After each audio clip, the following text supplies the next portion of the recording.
to reverse the various closure programs. You may know that at the turn of the century, there were more than 30,000 bank branches across the UK. Today, there are less than 10,000. Early on in our development, we found a piece of research published by the Royal Society of Public Health, which showed a close link between vibrant places and improved public health. We also noted at that time that bank branch closure was having the effect of destroying any vibrancy, thus having a detrimental effect potentially on public health. And it was with those two bits of information that we eventually settled on defining the objectives of the Community Junction project, of being regeneration of high streets and communities, increasing prosperity for everyone, and improving public health outcomes. Bank branch closure, of course, is not the only cause of decline in vibrancy and community activities and resilience. Over the last century, there's been the motor car, which takes people off the street. There's been out-of-town shopping, which has a negative effect on places and towns and high streets and so on. There's the digital revolution.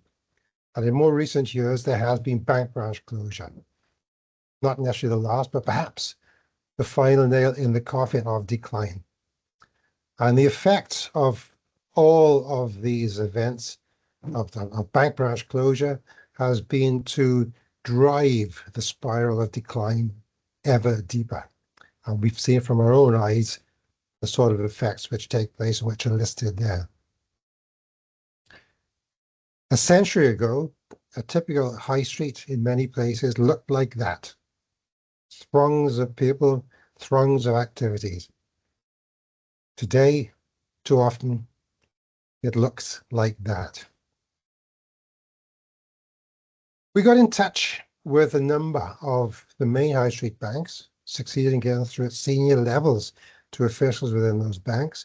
We also spoke to a number of the newer digital challenger banks to see if there's any interest, if there could be any commitment in restoring a network of branches. As you can imagine, doors were slammed firmly in our faces.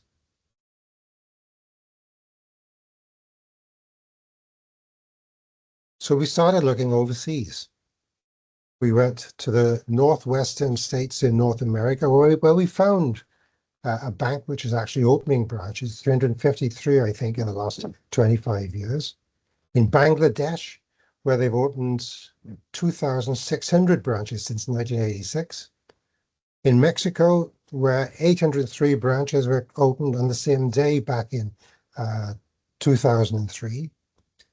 But what fascinated us more than anything else was the development of a model called Community Bank by the Bendigo Bank of Adelaide in Australia.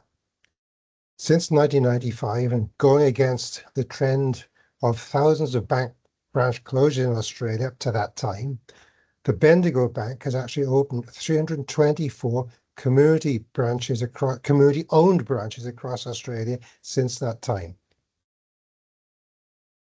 We've developed a close connection with bank officials at Bendigo, and they have brought our attention the positive outcomes which have been delivered as a result of their initiatives in health, education, infrastructure, innovation, social and financial capital.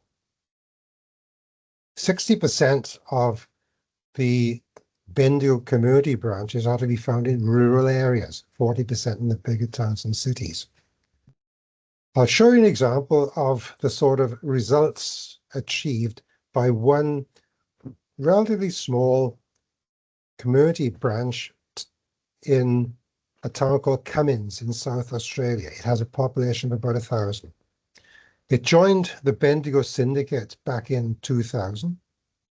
Its financial results for the year 2024 in sterling terms showed gross revenues of £1,430,000, net profit of £745,000.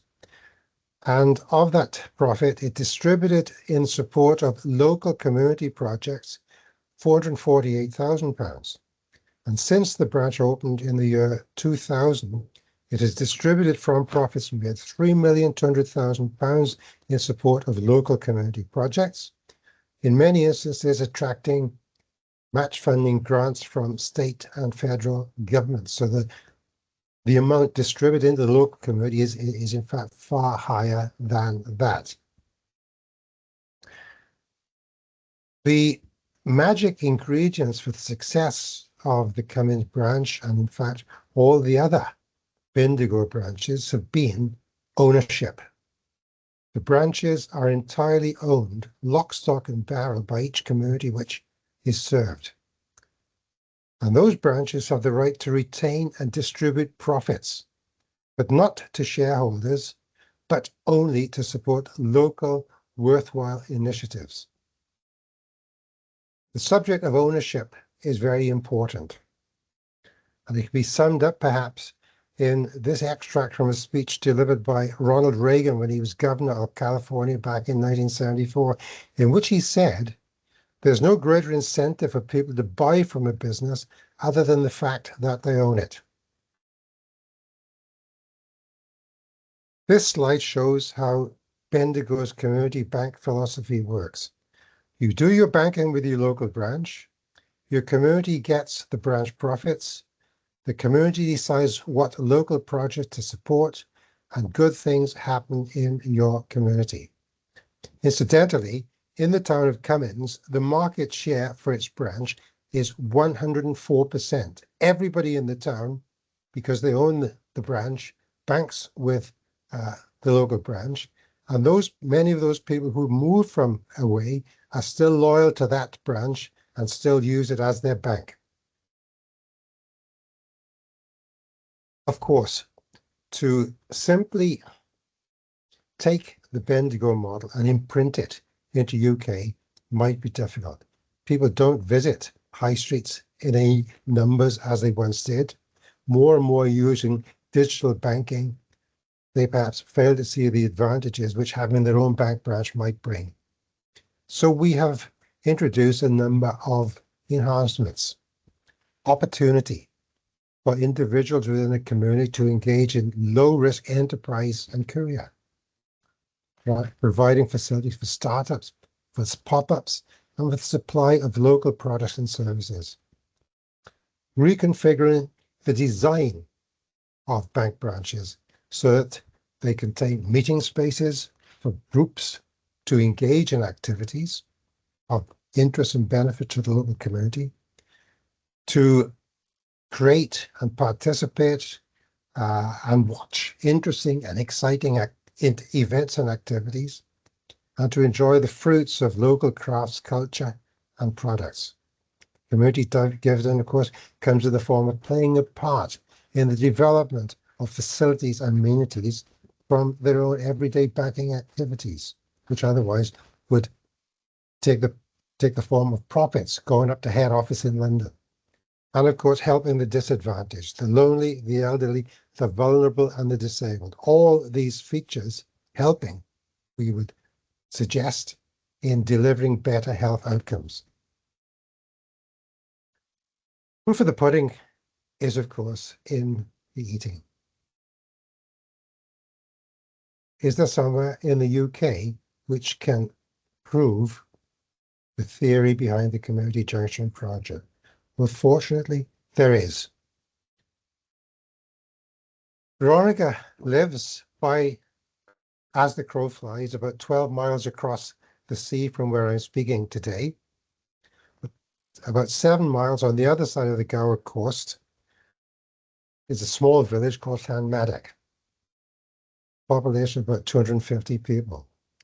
In 2005, the only shop which had a small post office facility closed.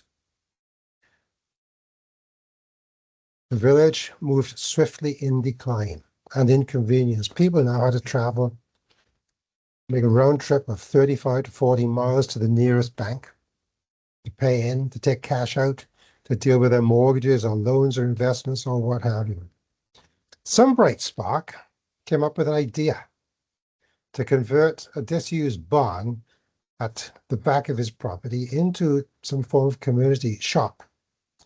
He's a wily old bird, typical of Gower people, typical of country people, who said, I'll only do it if the community clubs together to pay for the costs of conversion, installation of necessary tables and chairs and counter and facilities.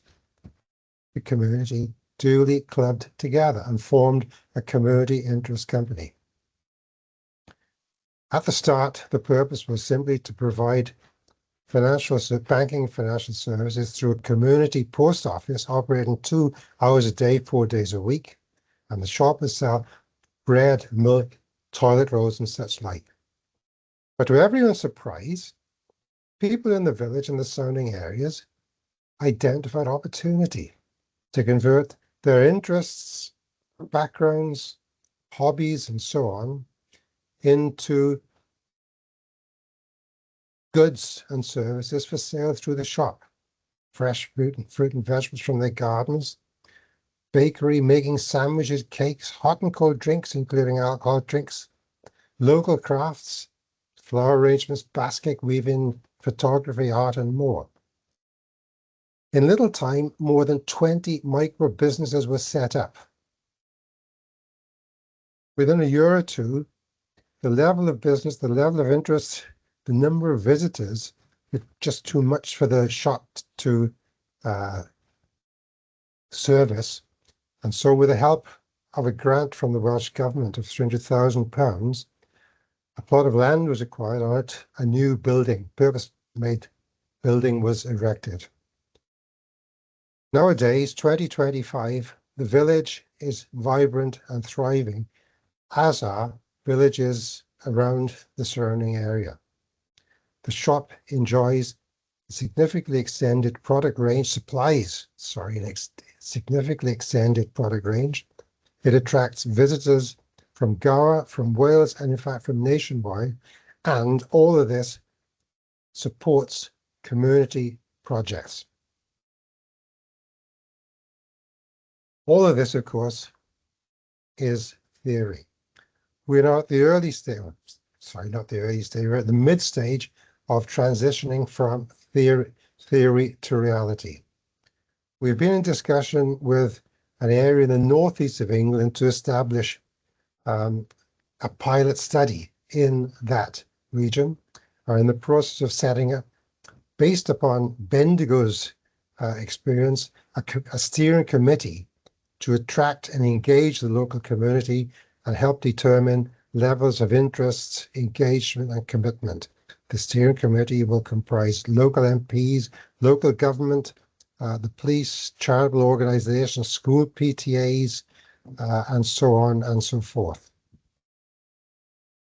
If, as we confidently hope and expect, we achieve preset levels of engagement and commitment, we move on to the rollout stage, following pilot testing, completing the business plan, obtaining financial conduct authorization, if that is relevant and necessary, attracting seed funding, completing the funding program, and then moving on to nationwide rollout.